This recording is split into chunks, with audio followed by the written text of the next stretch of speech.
ಅಕಸ್ಮಾತ್ ಬೆಂದಿಲ್ಲ ಅಂದ್ರೆ ಮತ್ತೆ ಲಿಡ್ನ ಕ್ಲೋಸ್ ಮಾಡ್ಬಿಟ್ಟು ಮತ್ತೊಂದು 5 ನಿಮಿಷ ಬೇಯಿಸ್ಕೊಂಡ್ರೆ ಸಾಕು, ಬೆಂದೋಗ್ಬಿಡತ್ತೆ. ಅನಂತರ ಇದಕ್ಕೆ 1 ಟೀ ಸ್ಪೂನ್ ತುಂಬಾ ಖಾರದ ಪುಡಿ, 1 ಟೀ ಸ್ಪೂನ್ ತುಂಬಾ ಚಿಕನ್ ಮಸಾಲ, 1 ಟೀ ಸ್ಪೂನ್ ತುಂಬಾ ಧನಿಯಾ ಪುಡಿ, ಈ 3 ಮಸಾಲ ಹಾಕೊಳ್ತಾ ಇದೀವಿ ಇಲ್ಲ ಅಷ್ಟೇನೆ.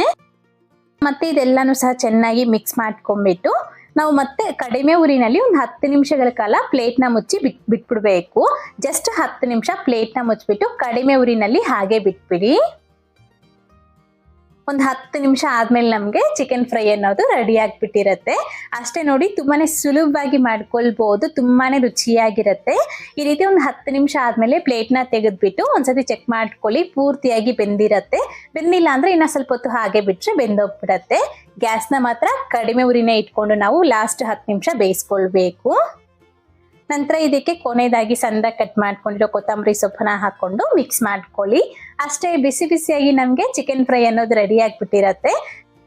ಕರೆಕ್ಟ್ ಆಗಿ ನಮಗೆ ಈ ಚಿಕನ್ ಫ್ರೈ ರೆಡಿ ಆಗ್ಲಿಕ್ಕೆ 25ರಿಂದ 30 ನಿಮಿಷ ಟೈಮ್ ತಗೊಳುತ್ತೆ ಅಷ್ಟೇನೆ. ನೋಡಿದ್ರಲ್ವಾ, ಈ ತರ ನೀವು ಕೂಡ ಒಮ್ಮೆ ಖಂಡಿತ ಚಿಕನ್ ಫ್ರೈನ ಮಾಡಿ ಕೊಡಿ, ತುಂಬಾನೇ ಇಷ್ಟಪಟ್ಟು ತಿಂತಾರೆ. ಸೈಡ್ ಡಿಶ್ಗಾಗಂತೂ ಇದು ಒಂದು ಒಳ್ಳೆ ಬೆಸ್ಟ್ ರೆಸಿಪಿ ಅಂತ ಹೇಳ್ಬೋದು. ನೀವು ಕೂಡ ಟ್ರೈ ಮಾಡಿ, ಮಾಡಿದಾದ್ಮೇಲೆ ಹೇಗೆ ಬಂತು ಅಂತ ಮರೀದೆ ಕಮೆಂಟ್ ಮಾಡಿ ತಿಳಿಸಿ. ಹಾಗೆ ಇವತ್ತಿನ ವಿಡಿಯೋ ಇಷ್ಟಾದ್ರೆ ಲೈಕ್ ಮಾಡಿ, ನಿಮ್ಮ ಫ್ರೆಂಡ್ಸ್ಗೂ ಫ್ಯಾಮಿಲಿ ಮೆಂಬರ್ಸ್ಗೂ ಶೇರ್ ಮಾಡಿ. ಮತ್ತಷ್ಟು ರೆಸಿಪೀಸ್ಗಾಗಿ ನೀಲು ಕುಕಿಂಗ್ ಚಾನಲ್ಗೆ ಸಬ್ಸ್ಕ್ರೈಬ್ ಆಗಿ, ಹಾಗೆ ಪಕ್ಕದಲ್ಲೇ ಬರುವಂತಹ ಬೆಲ್ ಬಟನ್ ಆಕ್ಟಿವೇಟ್ ಮಾಡಿ. Thank you. Keep watching Neelu cooking.